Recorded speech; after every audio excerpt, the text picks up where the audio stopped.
교재의 26페이지입니다.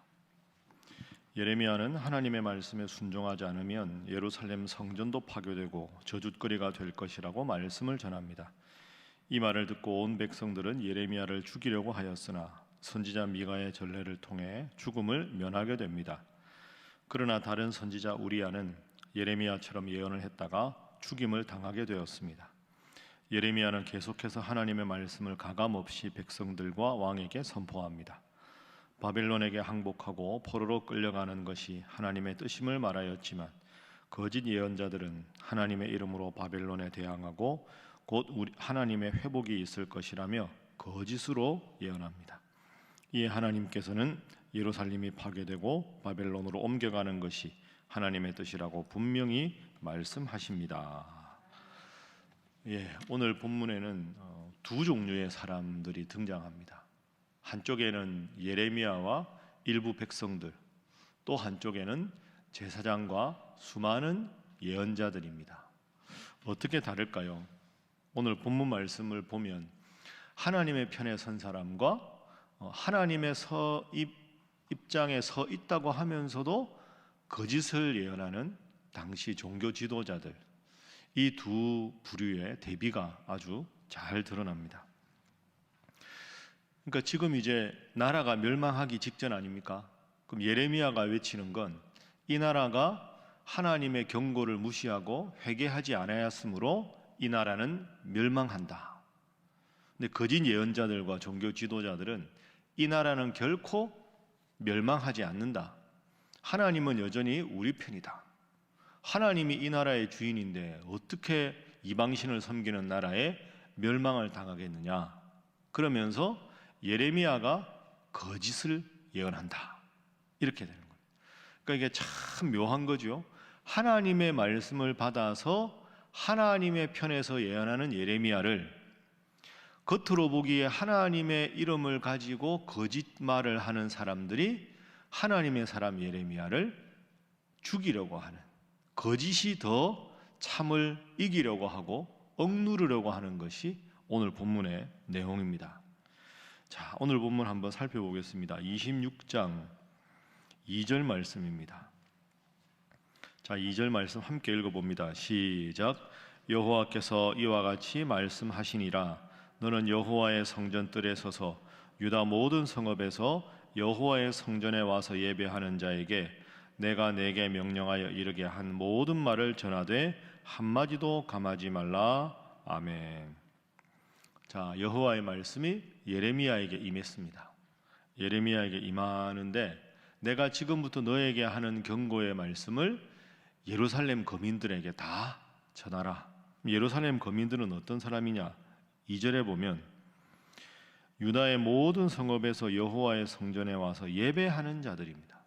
하나님께 예배하는 자들, 이들에 대한 하나님의 경고의 말씀을 볼까요? 자, 3절도 함께 읽습니다. 시작. 그들이 듣고 혹시 각각 그 악한 길에서 돌아오리라. 그리하면 내가 그들의 악행으로 말미암아 그들에게 재앙을 내리려 하던 뜻을 돌이키리라. 아멘. 3절은 하나님께서 하시는 것은 뜻을 돌이키라 이렇게 말씀하십니다. 뜻을 돌이킨다 하는 단어가 원문 그대로 회개한다 하는 거죠.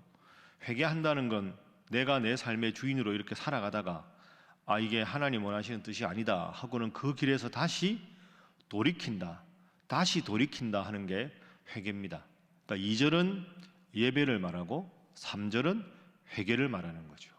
그 첫 번째 오늘 본문을 통한 기도 제목은 예배와 회개를 병행하게 하소서 하는 것입니다. 예배와 회개를 병행하게 하소서. 그게 오늘 우리에게도 딱 해당되는 그런 기도 제목입니다. 이 우리가 참 그냥 익숙하게 생각하는데요. 여러분, 하나님이 이 말씀을 주실 때 마음이 얼마나 아프셨을까요? 이 예루살렘 사람들이나 유다 사람들이 이방신을 섬기던 때가 아닙니다. 지금 2절에 보셨죠? 여호와의 성전에 와서 예배하는 사람들. 그러니까 겉으로 보기에는 이 예루살렘 성민처럼 하나님 잘 섬기는 사람이 없는 겁니다. 예배를 하는데 문제는 3절 악한 길에서 돌이키지 않습니다. 그러니까 겉으로는 하나님께 우리로 말하면 주일마다 예배를 드리는데 마음으로는 하나님을 진정으로 섬기지 않고 우상 숭배하고 온갖 악한 일을 다 하고 가난하고 헐벗은 사람들을 착취하고 고리대금을 받고 지도자들은 온갖 죄를 다 짓는, 그 하나님 보시기에 이게 참 마음이 화가 나시는 게, 겉으로도 하나님을 떠나고 속으로도 하나님을 떠난 것도 아니고, 겉으로는 예배 잘 드리는데 속으로는 온갖 죄를 겹겹이 쌓아놓고 살아가는 사람들. 여러분, 그렇습니다. 예배를 드린다는 것은 우리 마음속에 하나님을 향한 마음으로 채워가는 거죠. 근데 겉으로 하나님 앞에 예배를 드리는데 속으로는 온갖 죄를 그대로 지고 있는 겁니다. 그럼 우리의 속마음은, 이 예루살렘 성민들의 속마음은 어떤 마음일까요? 온갖 악행의 쓰레기가 마음속에 가득가득 차 있는 겁니다. 그게 계속 축적되어서 마음에는 하나님께서 아주 싫어하시는 고약한 죄가 가득 차 있는 거죠. 그런데 거기다가 쉽게 말하면 썩은 물이 마음에 고여 있는데, 거기에 예배 한 번 드린다고 맑은 물이 들어가 봐야 온갖 썩은 냄새가 나는 그 시궁창 악취나는 그런 마음을 가졌으니까 예배의 은혜가 전혀 들어가지를 않는 겁니다. 그래서 예배와 회개는 병행해야 되는 거죠. 회개는 뭘까요? 내 마음속에 하나님을 향한 마음과 세상을 향한 마음이 같이 있으니까 이 마음을 싹 씻겨내는 게 회개고, 씻겨내서 청소하고 텅 빈 마음에 하나님의 말씀으로만 계속 채워가는 거죠. 채웠는데 살아가다 보면 또 악이 스며듭니다. 그럼 또 이걸 벗겨내는 게 회개, 그리고 말씀으로 채워가는, 그러니까 예배와 회개는 병행해야 되는 겁니다. 이번 주에 말씀을 살펴보겠지만 우리가 지금 모세 이야기를 계속 보지 않습니까? 지난주까지 본 대로 하나님께서 모세에게 말씀을 하셨는데 바로가 마음을 강팍하게 해서 이스라엘 백성들을 향한 요구를 듣지 않습니다. 그래서 광야에 가서 하나님 앞에 제사 드리고 오겠다고 하니까 바로가 화가 나서, 야, 너희들이 지금 게을러 가지고 이렇게 하는구나 하고는 짚을 주지 않고 벽돌을 만들라고 하죠. 그러니까 노동 감독관들이 와서 뭐라고 합니까? 모세에게, 괜히 모세하고 아론 잘난 척 하다가 말이야, 이제는 집도 안 주는데 벽돌 수요는 그대로 만들라고 하지 않느냐 하고 막 화를 내지요. 이번 주 본문에 보면, 그 다음 본문을 여러분이 읽어보면 6장 후반절에 하나님이 다시 모세에게 말씀하십니다. 그리고는 다시 이스라엘 백성들에게 가서 내가 출애굽시키려는 계획은 분명하다는 걸 다시 이야기하게 하거든요. 그걸 다시 이야기합니다. 그런데 이스라엘 백성들이 듣지 않습니다. 하나님의 말씀이라고 했는데도 듣지 않아요. 왜 안 들을까요? 마음이 상했으니까. 이게 참 묘한 겁니다. 마음이 상했다고 해서 하나님 주시는 말씀을 그들이 배척합니다. 똑같은 원리죠. 마음의 죄악으로 겹겹이 쌓여 있으면 하나님의 말씀이 들어가도 그게 은혜가 안 되고 튀어나오는 겁니다. 튕겨나오고 지저분한 것에 그냥 또 흡수가 돼가지고 온갖 죄를 짓는 것에 합리화하게 되는 거죠. 예배와 회개는 병행해야 한다.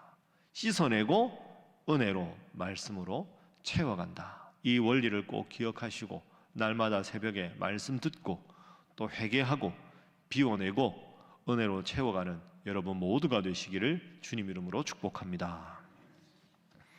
자, 오늘 본문의 두 번째 기도 제목을 보기 전에 한번 잠시 보겠습니다. 26장 8절 한번 보십시오. 예레미야는 하나님 편에 서 있습니다. 26장 8절에 보면 예레미야가 여호와께서 명령하신 말씀을 모든 백성에게 그렇게 전합니다. 그걸 마치니까 제사장들과 선지자들과 모든 백성이 그를 붙잡고 이르되 내가 반드시 죽어야 하리라. 그러니까 하나님 입장에서 바른 말을 하니까 마음이 불편하다고 이 종교 지도자들이, 잘못된 지도자들과 백성들이 예레미야를 죽이려고 합니다. 그러니까 하나님의 입장에 선 예언자를 하나님의 일을 한다는 사람들이 죽이려고 하는 어처구니 없는 결과가 생깁니다. 이걸 보시면 하나님이 어떤 마음이실까요? 자, 27장 넘어가 봅니다. 자, 9절, 10절 하나님께서 이렇게 말씀하십니다. 27장 9절 너희는 너희 선지자나 복술가나 꿈꾸는 자나 술사나 요술자가 이르기를 너희가 바벨론의 왕을 섬기게 되지 아니하리라. 이 나라 안 망한다 하여도 너희는 듣지 말라. 왜? 자, 10절 말씀 함께 읽습니다. 시작. 그들은 너희에게 거짓을 예언하여 너희가 너희 땅에서 멀리 떠나게 하며 또 내가 너희를 몰아내게 하며 너희를 멸망하게 하느니라. 아멘. 거짓 예언자들은 절대 나라 안 망한다 이렇게 말합니다. 그러면 제사장들, 선지자들, 거짓 예언자 편에 있는 수많은 백성들이 있고 예레미야와 소수의 백성들이 있습니다. 예레미야가 멸망을 외치니까, 그리고 이 사람들은 멸망하지 않는다고 외칩니다. 백성들한테 누가 더 인기가 있었을까요? 거짓 예언자들이 훨씬 인기가 있는 겁니다. 예레미야는 인기가 없습니다. 나오면 다 싫어하는 거죠. 멸망한다고 말하니까. 그 백성들 입장에서는 헷갈리지 않겠습니까? 이쪽도 하나님의 사람, 이쪽도 하나님의 사람. 이쪽은 멸망한다, 이쪽은 멸망하지 않는다. 여러분, 이게 기준이 뭘까요? 기준은 모릅니다. 그 사람 속은 우리가 모르잖아요. 나라가 망해봐야 누가 참 선지자고 누가 거짓 선지자인지 알 수 있습니다. 결과가 나오기 전까지는 모르는 거죠. 그럼 한 번 더 질문해 볼까요? 예레미야와 거짓 지도자들의 차이가 뭘까요? 이 차이를 알아야 우리도 바르게 신앙적으로 살아갈 수 있겠죠.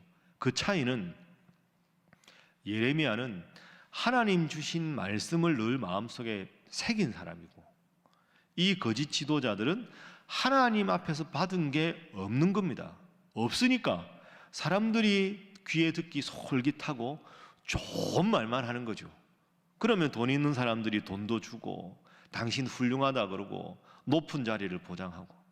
그 사실은 백성들에게 무슨 말을 하느냐가 중요한 게 아니라, 눈에 보이는 말이 아니라 눈에 보이지 않는 하나님과 선지자의 관계가 바로 서 있느냐, 이게 바로 서 있지 않느냐, 그 차이가 예레미야와 거짓 지도자들을 결정하게 되는 거죠. 그래서 두 번째로 이렇게 기도하겠습니다. 하나님과 나의 만남에 최선을 다하게 하소서 하는 겁니다.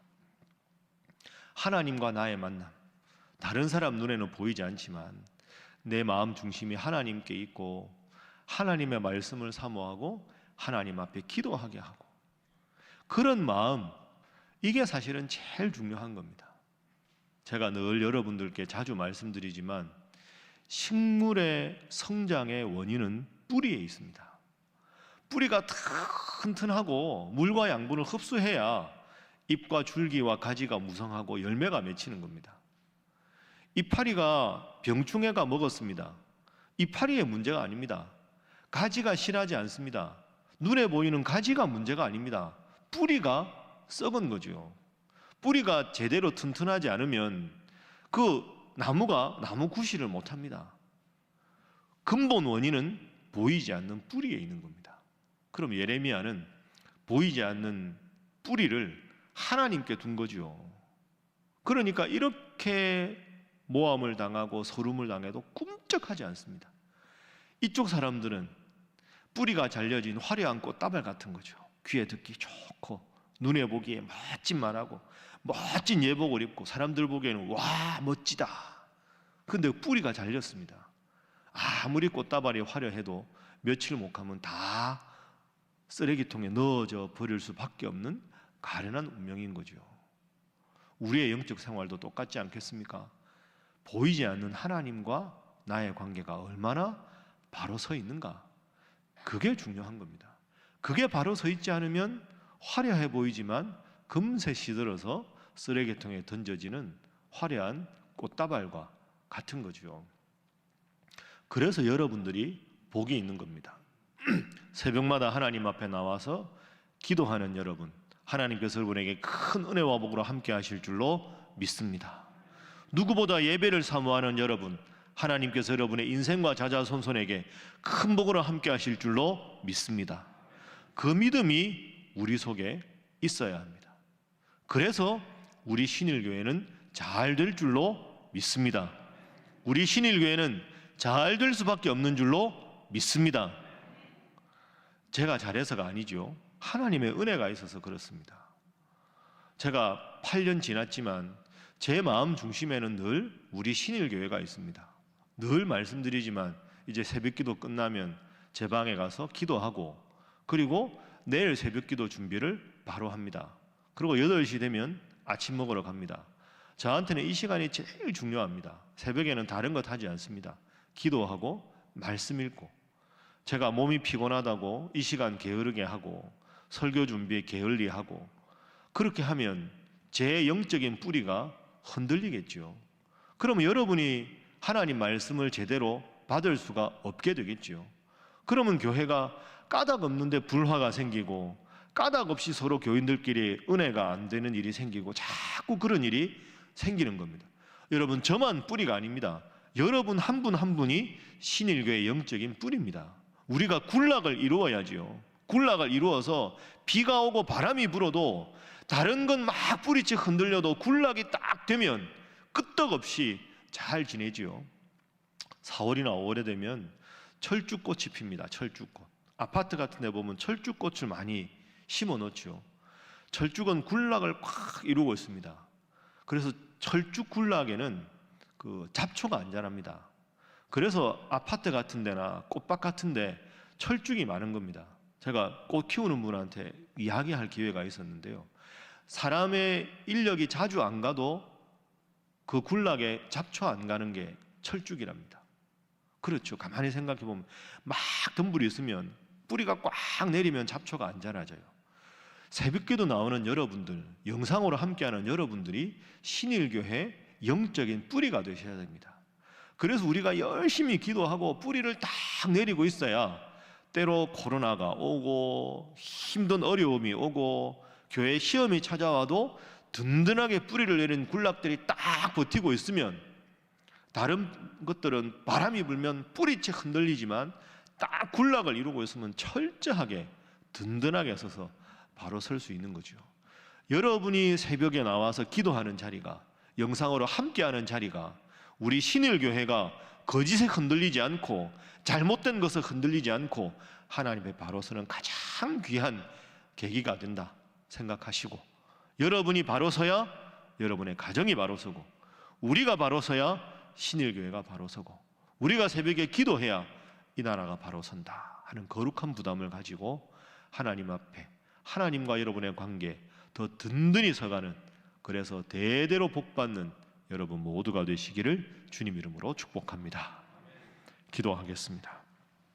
하나님, 늘 주님 앞에 나와서 예배드리는 일에 힘쓰게 하시고, 보이지 않는 내 마음 하나님의 말씀과 은혜로 채우도록 회개하는 데 힘쓰게 하여 주옵소서. 하나님, 세상에서 내가 어떻게 할까를 생각하기 전에 보이지 않는 하나님께서 내 마음 중심에 계시고 하나님의 말씀에 귀를 기울이고 하나님께 기도하여 하나님 원하시는 대로 이 세상 삶을 살아감으로 주님 주시는 힘과 능력으로 온전히 승리하는 우리 새벽의 성도들, 가족들, 우리 교회, 우리 이 나라 되게 하여 주옵소서. 다 함께 주님 앞에 기도하겠습니다. 주여 믿습니다. 주여 믿습니다. 주여 믿습니다.